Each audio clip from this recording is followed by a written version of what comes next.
বাঙালি মানেই খাওয়া দাওয়া, বাঙালি মানেই মাছ মাংসর পাশাপাশি ডালটাও কিন্তু খুব পছন্দ করে। সেজন্যই তো যে কোনো অনুষ্ঠান বাড়িতে ডালের একটা রেসিপি কিন্তু থাকবেই। আমার আজকের এই যে থালিটা সম্পূর্ণ নিরামিষ, আর এটাই ছিল আমার আজকের দুপুরের মেনু।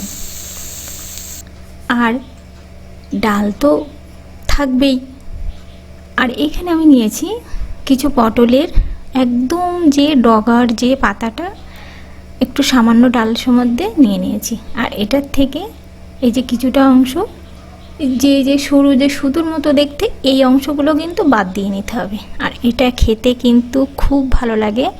যারা যারা খেয়েছেন তারা অবশ্যই কমেন্ট করে জানাবেন, আর যারা খাননি তারা অবশ্যই এটা বাড়িতে ট্রাই করে দেখবেন। খুব সহজ আর খুবই সামান্য উপকরণ লাগে। এদিকে ডালটা আমি বসিয়ে দিয়েছি সিদ্ধ হওয়ার জন্য, মুসুর ডাল। আর এদিকে যে পটলের ডগাটা আমি বেছে নিয়েছি, আর ওই যে সরু সুতোর মতো অংশটা কতটা বাদ গিয়েছে দেখুন। এইভাবেই কিন্তু বাদ দিয়ে ফেলে দিতে হবে। ডালের ভিতরে একটু পেঁপে দেব, সেজন্য একটা পেঁপে এইভাবে একটু কেটে নিলাম। কিছুটা ডালে দেব আর কিছুটা চাটনিতে দেব। ভিতরের অংশটা একটা চামচ নিয়ে এভাবে পরিষ্কার করে নিলাম, আর কিছুটা কেটে নিলাম। ডালটাও প্রায় অর্ধেকটা সেদ্ধ হয়ে এসছে। এই সময় দুটো কাঁচা লঙ্কা, কয়েকটা পেঁপের টুকরো দিয়ে এভাবে একটু নাড়িয়ে দিলাম, আর দিয়ে দিলাম সামান্য একটু লবণ। ডালটা সেদ্ধ করে নামিয়ে নিয়েছি, আর কড়ার ভিতরে দিয়ে দিলাম ফোড়ন, গোটা জিরে, একটা শুকনো লঙ্কা, দুটো তেজপাতা দিয়ে একটু এভাবে নাড়াচাড়া করে সেদ্ধ হয়ে রাখা ডালটা দিয়ে দিলাম। এবার ডালটাকে একটু এভাবে নাড়িয়ে চাড়িয়ে একটু ফুটিয়ে নেব। খুবই সাধারণ রান্না, আর সামান্য একটু চিনি দিয়ে দিলাম। ব্যাস, ডালটা নামিয়ে নিলাম।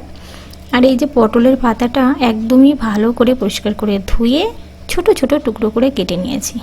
একদমই ছোট ছোট, যতটা ছোট টুকরো করে কাটতে পারেন আর কি। একটু যদি মোটা হয়ে যায় তাহলে কিন্তু মুখে ফুটতে পারে। এবার এই পাতাগুলোর ভিতরে সামান্য একটু লবণ দিয়ে এইভাবে একটু চটকে নিতে হবে। এভাবে লবণ দিয়ে চটকালে দেখবেন অনেকটা জল বেরিয়ে যাচ্ছে। ডাল হবে আর একটু পটল ভাজা হবে না, তাই কি কখনো হয়? পটলটা ভেজে নিয়েছি, আর এই পটল ভাজা ওই তেলের মধ্যেই এই পাতাটা দিয়ে দেব। দেখুন লবণ দিয়ে চটকে রেখে দিয়েছিলাম, কতটা জল বেরিয়েছে। এইভাবে অবশ্যই কিন্তু লবণ দিয়ে প্রথমে আগে চটকে জলটা ফেলে দিতে হবে, নয়তো তিতো লাগতে পারে। এবারে ওই যে হালকা তেলের মধ্যেই কিন্তু এটা ভেজে এমন করে ভাজতে হবে, একদমই লোতে রেখে যেন এটা কুড়মুড়ে হয়ে যায়। লবণ দেওয়ার প্রয়োজন নেই, সামান্য একটু হলুদ গুঁড়ো দিয়েছি, আর 1 চামচের মতো দিয়েছি চালের গুঁড়ো। চালের গুঁড়োটা দিলে মুচমুচে হতে সাহায্য করবে, সেজন্য একটু চালের গুঁড়ো দিয়ে দিলাম। চালের গুঁড়োটা না দিলেও হবে, কিন্তু অনেকটা সময় ধরে একটু ভেজে নিতে হবে। ভাজাটা হয়ে গেছে, এবারে নামিয়ে নিলাম। কতটা কুড়মুড়ে হয়েছে আওয়াজটা শুনুন।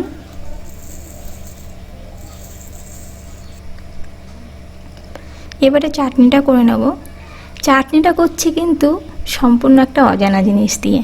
এটা কিন্তু আম তেল, আমের সময় আম তেল করে রেখেছিলাম।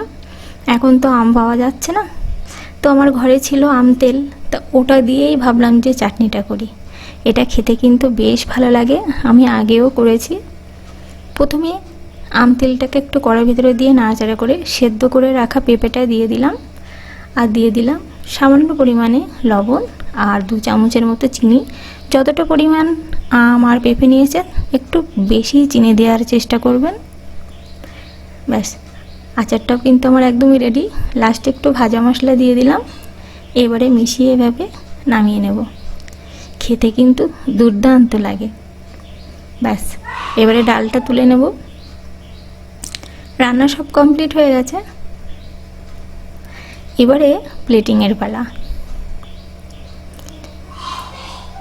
আমার যেসব বন্ধুরা আমার চ্যানেলটিকে এখনও সাবস্ক্রাইব করেনি তাদের কাছে আমার অনুরোধ, আপনারা প্লিজ প্লিজ প্লিজ আমার চ্যানেলটিকে সাবস্ক্রাইব করে দেবেন, আর পাশে থাকা বেল আইকনটা অবশ্যই প্রেস করে রাখবেন অল বাটনে, যাতে আমার সমস্ত ভিডিও আপলোড করার সাথে সাথে প্রথম নোটিফিকেশান আপনাদের কাছে পৌঁছে যায়। আমার আজকের রেসিপিগুলো কেমন লাগলো আপনাদের কমেন্ট করে অবশ্যই জানাবেন। সবাইকে অসংখ্য ধন্যবাদ আমার সম্পূর্ণ ভিডিওটি দেখার জন্য। সবাই ভালো থাকবেন।